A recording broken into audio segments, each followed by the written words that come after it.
coming up on Marriage Today with Jimmy and Karen. God lives on the inside of us. He knows exactly what's wrong. And when we give Him permission to fix us, when we understand that something's broken and we give Him permission to fix something, He does. Nobody wants to be defined by what's happened to them in their past that was not good. That's right. I didn't want to be defined by, how I thought people felt about me or how I felt about myself. I hated that. I was miserable because you are captive to whatever it is that's, making you unhealthy from your past.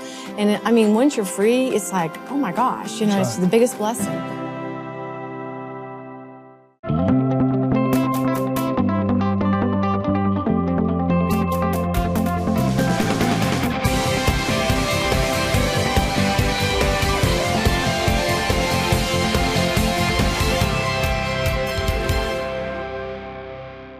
Now, we have an app that we just came out with called 21-Day Inner Healing Journey. Now, you can do it on your phone, you can do it on your tablet, you can do it on your computer.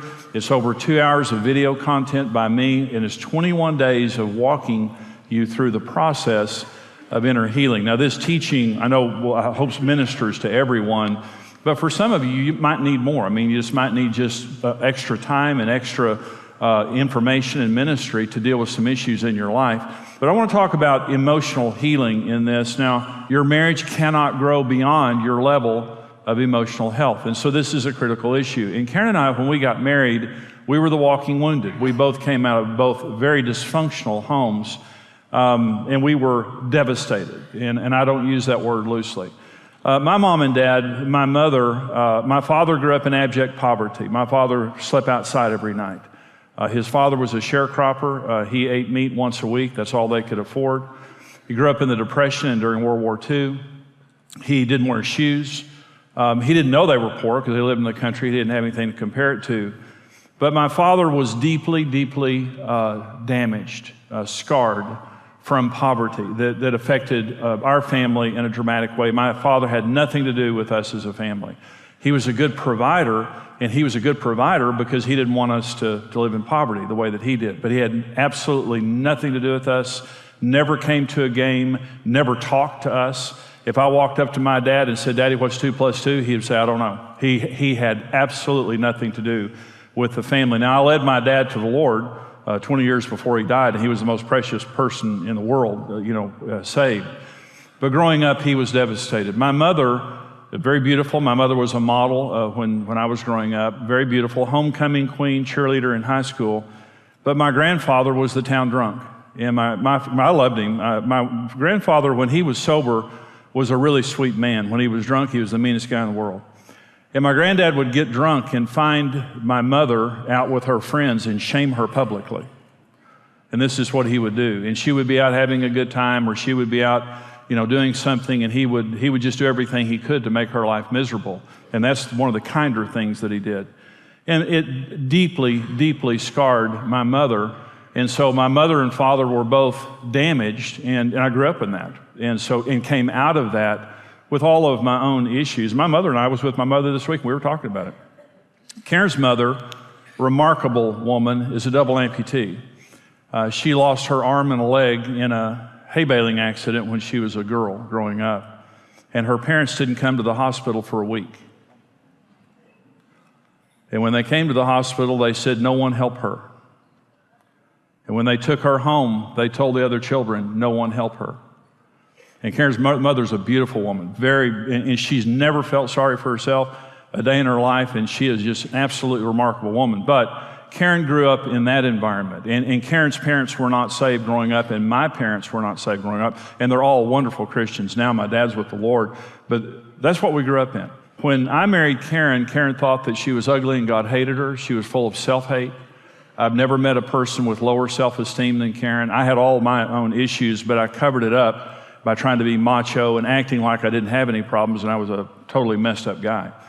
And so when Karen and I got married, we almost divorced, and part of our issue of divorcing was just we were devastated. We were like two porcupines trying to love each other.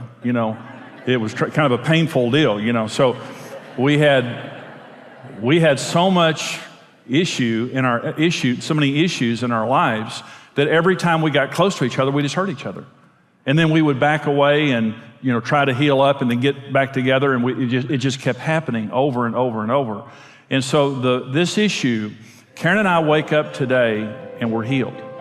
By God's grace, we're healed. We're going to continue with my teaching in just a moment, but I want to talk to you about a special resource that we have that goes along with the teaching today, and it's an app. It's called 21dayjourney.com. That's the website. And you can do this on your computer, on your smartphone, on your iPad. And it is a 21-day process, a lot more involved than the teaching you're watching right now, but it comes from the teaching you're watching right now on inner healing. And for 21 days, it's over 2 hours of video content that is broken out over 21 days. There's an online journal. And what I do is I lead you through a process over a 21-day period of inner healing, of God doing a deeper work in your life. And for some of you, the teaching you're watching right now is a blessing to you, but you just need more. You want more. And I don't know of anybody that doesn't need some inner healing in their lives. This is something that can change your life. This is something that maybe you're thinking of a person right now who needs to do this. Tell them about the website, 21dayjourney.com. It's an experience that can change your life. Let's go back to the teaching. 10 standards to test your level of emotional health. Now listen to me. Emotional health gives us the ability to relate to God and others properly. That's emotional health. When you're emotionally healthy, you can relate to other people properly. When you're not emotionally healthy, you just can't relate properly. There are just things you cannot do when you're emotionally unhealthy. So listen, and all emotional health is registered by abilities. When you have emotional health, you have the ability to do certain things. When you do not have emotional health, you don't have those abilities, okay? So let me just read through 10, and what we do is we score this on a level from 0 to 10. 0 means I don't have that ability at all. 10 means I'm perfect in that area, and most of us would score somewhere in between. Number one way that we measure our emotional health, the ability to openly express both physical and verbal affection to the satisfaction of your spouse. I couldn't give Karen physical affection. My father never touched me from the time I was 3 years old to the time I was 38 years old at my grandmother's funeral. Our family was not affectionate. I have 2 older brothers, Damien and Lucifer. And they beat me up every day. And when Karen and I got married, I could be sexual, but I couldn't hug her. I couldn't hold her hand without pinching around on it and stuff. I just couldn't be affectionate, verbally or physically. Number 2, way that we measure, the ability to empathize with others and focus on the needs and desires of others, especially your spouse. The ability to empathy. Listen, empathizing means I put myself in your shoes. Healthy people think about other people. Unhealthy people at the hospital aren't writing get well cards.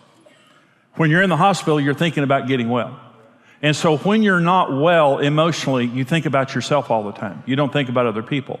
But when you're well, you empathize. You look at other people and say, I wonder how they're feeling. I wonder how my behavior is affecting this person. Okay, number 2. Number 3, the ability to honestly and openly communicate in a gracious manner. When I'm emotionally healthy, it just means I can talk about my feelings. And my dad, God bless him, I would say to my dad, Daddy, tell me about your father. And he would just start crying. He couldn't say one word. My dad would just start crying. If you ask him any question that involved an emotion from his past, he would just start crying. Number 4, the ability to complain and confront your spouse and others in a timely and gracious manner. In other words, to confront. I have the ability to walk up to you and say, hey, I'd like to talk to you about something, and I love you, but this and this and this. Not being healthy emotionally means I either don't communicate or I fly off the handle or I'm passive aggressive or something like that. Okay. Number 5, the ability to receive complaints, correction, and input in a gracious manner without being defensive or hostile. So someone comes and they confront me, and so what it means is that I can receive someone's complaint toward me and not be defensive or hostile toward that. When you're emotionally unhealthy, you can't. Number 6, the ability to take responsibility for your behavior and say you are sorry with sincerity and grace in a timely manner. It means I did something wrong. It's easy for me to say I'm sorry when I've done something wrong. I didn't say I was sorry for the first 6 years of our relationship. For 3 years of dating and 3 years of marriage, I never one time acknowledged I'd done anything wrong. And when anything happened in our relationship, I became a prosecuting attorney, and my job was to convince Karen that she was the problem. Okay. And that led us to the brink of divorce. And that was how emotionally unhealthy I was. You see, I was macho. I couldn't be wrong. And that's one of the ways you know you're unhealthy. Number 7, the ability to serve and give to others who are not reciprocating, especially your spouse.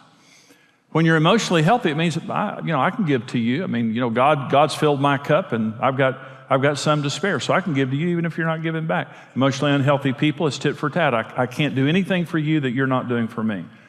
Number 8, the ability to process anger, offenses, and disappointments in a timely and gracious manner. Bad things happen, and I get angry, I get disappointed, and it just means I can process it. We have an imperfect world, we're imperfect people, so we're gonna have imperfect emotions, but I can work through it. I get angry, I can work through it. I get disappointed, I can work through it. Emotionally unhealthy people, they stew on things and things stick. Rather than processing it and getting it out, it sticks on the inside of me. Number 9, the ability to be vulnerable and reveal weakness without fear or shame. And that's one of the reasons that I couldn't pray with Karen, is because I feared vulnerability.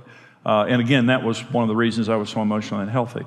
The ability to be vulnerable and reveal weakness without fear or shame. Number 10, the ability to be joyful and faith-filled in the midst of difficulty and to see the good in things and people.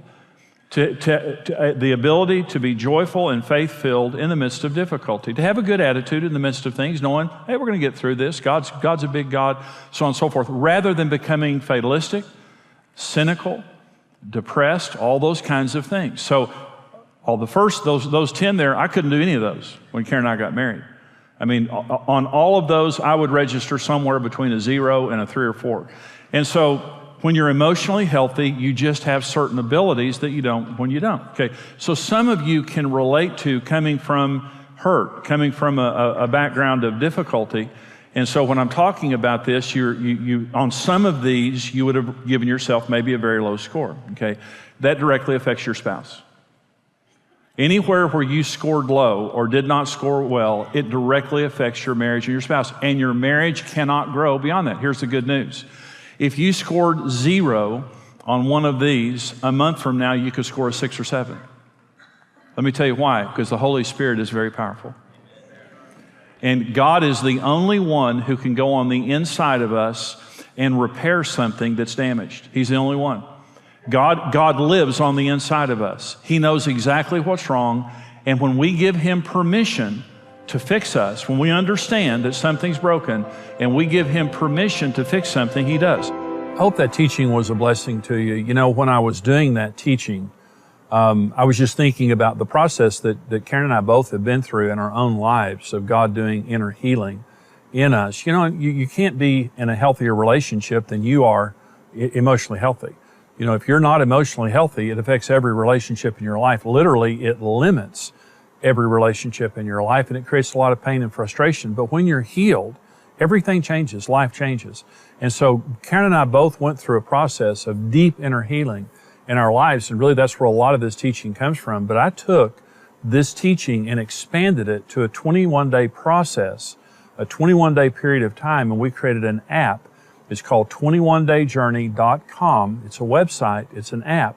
You can do it on your smartphone, on your tablet, on your computer over a 21-day period. There's over 2 hours of video content from me that's broken out over those 21 days, plus a process. I guide you through a process, a very detailed process over the 21 days of letting God heal you on the inside, something only God can do to lead you through this process. And it's a 1-year subscription on this app, so you can do it over and over again, something that literally can change your life. And there's also information coming up right now to tell you how you can get this powerful resource.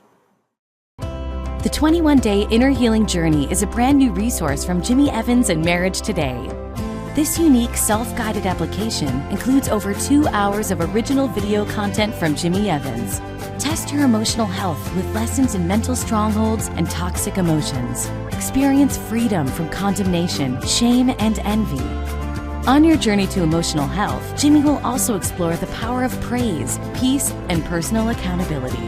Download the free journal to work through daily sessions, scriptures, and personal applications. This journal can also be rushed to you for a small shipping and handling fee. The 21-Day Inner Healing Journey program is conveniently accessible from your smartphone, tablet, or computer. Assess your emotional health and create a baseline for growth. Regardless of where you are now, you are going to grow to become the person God wants you to be. Order today and transform your heart in less than a month.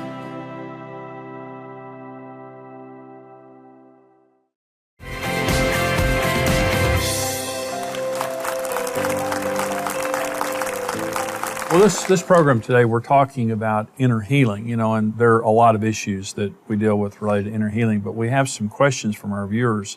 And a lot of these questions really have to do with the need for some inner healing. So, Karen, we have... My husband lost his job recently, and he seems to be taking it especially hard. He says he's fine, but then he lashes out at me and the kids. What can I do? Well, first of all, men attach a lot more of their ego to their job than women do. Because honor is the number one need that a man has, or respect. And so when a man loses his job, it can really deal a blow to him, but especially if there's already a wound there. There could be a wound of failure or financial failure, or maybe this is not the first job that he's lost. Maybe he doesn't feel like he's as significant as he ought to be. And so he's lashing out at anger, but it's really hurt. The issue there is not that he's mad at her or mad at the kids. He could feel that God is against him. When I do the inner healing app that we're talking about, the 21-day journey, one of the first things I talk about is our concept of God. Sometimes when life's events begin to go in a wrong way, we may think that God's against us, and that makes us angry. Is the feeling that I'm doing my best down here, why aren't you helping me out? And sometimes, I've been angry at God before. At times that I just felt like, you're not doing your job. You're not looking out for me. Well, of course he was, but it was just my concept of God at that time. So he could have concept of God issues. He could have hurts from his past. But this woman is asking the question of what she can do. Number one is pray. Is pray that God would heal your husband's heart, that would help him to find the truth. The second is praise your husband. Just let him know how much you appreciate what a hard worker he is, how you can help, or whatever, but his anger is misplaced. Well, you might need to talk to somebody else too. Sometimes it's good to talk to other people who've been through what you've been through, right. And just get support from other men that know exactly how you're feeling. Absolutely. Just being able to vent with someone else and to express how they're feeling, because it may be that his wife is being supportive, but in his mind she's thinking, you just don't understand, right. Even though she's trying her best. And so maybe he should find someone else to talk to too. I think that'd be great. Either he go talk to somebody or they go talk to somebody. But just, letting him stew like this into, to spew on her and the kids, that's not a healthy situation. No. Okay, I've got a question from a viewer, Karen, for you. My wife and her siblings got in a fight, and now she refuses to talk to anyone in her family. In fact, she's gone to the extreme of talking bad about them. Do you have any advice? Yeah, because there's no one that probably hasn't had issues with another person in their family, and they brought it into the marriage. So, in my personal just life, I would say, that she really does need to be careful about her heart, because it does affect the relationship with her husband. Right. And so, I would, just encourage her. One of the things that you used to do with me when I had issues like this is you would just let me talk. I said, I just need someone to talk to, just to vent. But you would never let me stay mad. You would never let me, be unforgiving. And even if I was angry, you didn't let me stay that way. And same with, I did with you. Yeah. We would be a balance and a check with each other. And, maybe he just needs to communicate that he can only imagine how hard it is. And maybe even say, I agree with why you feel this way. But we can't stay there. We can't let what's happened in your family affect us or you, because it's just not healthy. Yeah. And anger, like you're always saying, just grows and grows and grows. And before you know it, it becomes resentment, bitterness, unforgiveness. And then it's the biggest mess. It consumes the whole family. It does. Well, let's talk about motive for just a minute. Now, in all honesty, Karen, there are family members that we don't relate to in our family. Again, we have a big family, but I'm saying there are some people that just frankly we learned years ago, it's just too painful to be around them. But when your motive is bitterness, when it's not protection, it's not, we've tried this and it just doesn't work.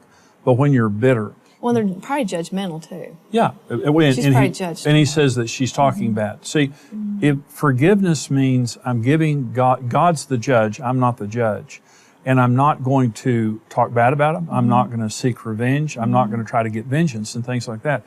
So when I have forgiven a person, I'm not talking bad about them, great. Sometimes you have to withdraw from certain relationships to protect yourself and protect your family. But if you're doing it the right way, there won't be the bad-mouthing, there won't be the bitterness, because that's not just hurting somebody else, it's hurting you. Now, we have more program coming up, so stay tuned. The 21-Day Inner Healing Journey is a brand new resource from Jimmy Evans and Marriage Today. This unique self-guided application includes over 2 hours of original video content from Jimmy Evans. Download the free journal to work through daily sessions, scriptures, and personal applications. This journal can also be rushed to you for a small shipping and handling fee. Assess your emotional health and create a baseline for growth. Order today and transform your heart in less than a month.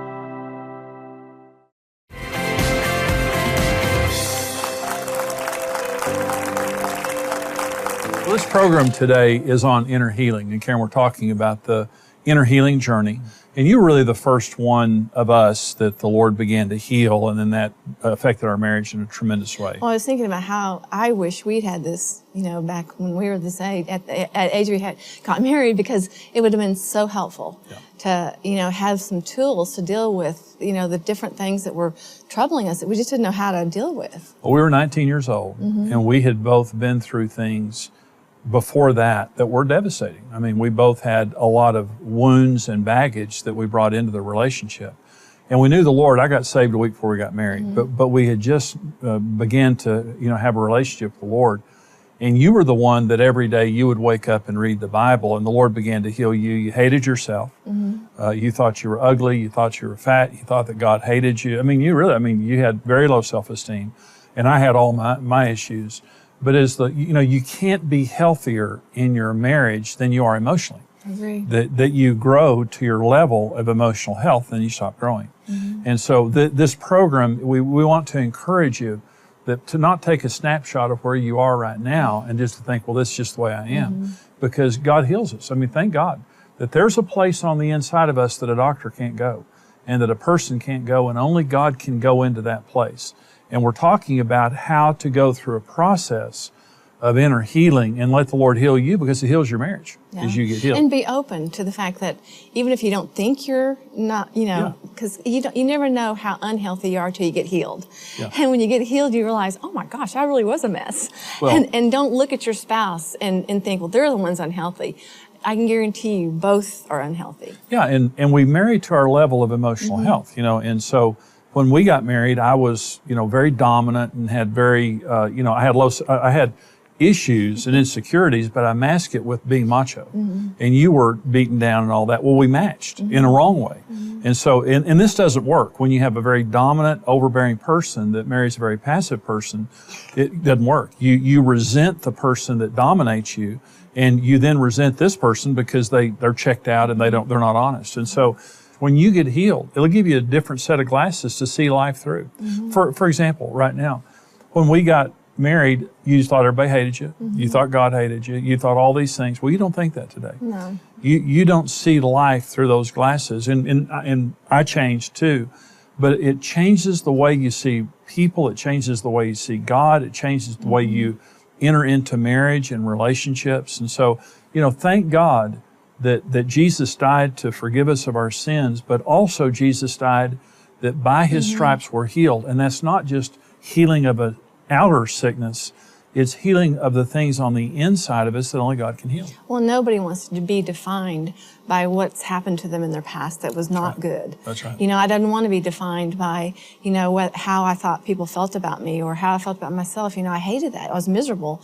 I begged God to change me because you just feel so enclosed in this trap of it's bondage. Just like that's why Jesus said He came to set the captives free, because you are captive to whatever it is that's, making you unhealthy from your past.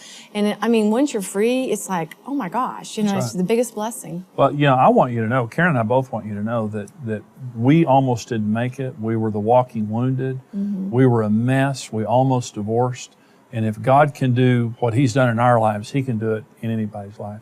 And we just want to encourage you to work on yourself, to focus on yourself. When you change, your marriage changes.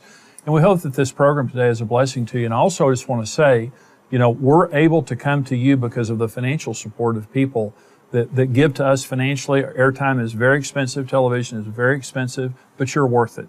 Yeah, you're a precious person. Your life is precious to God. We're so glad that we can come to you today.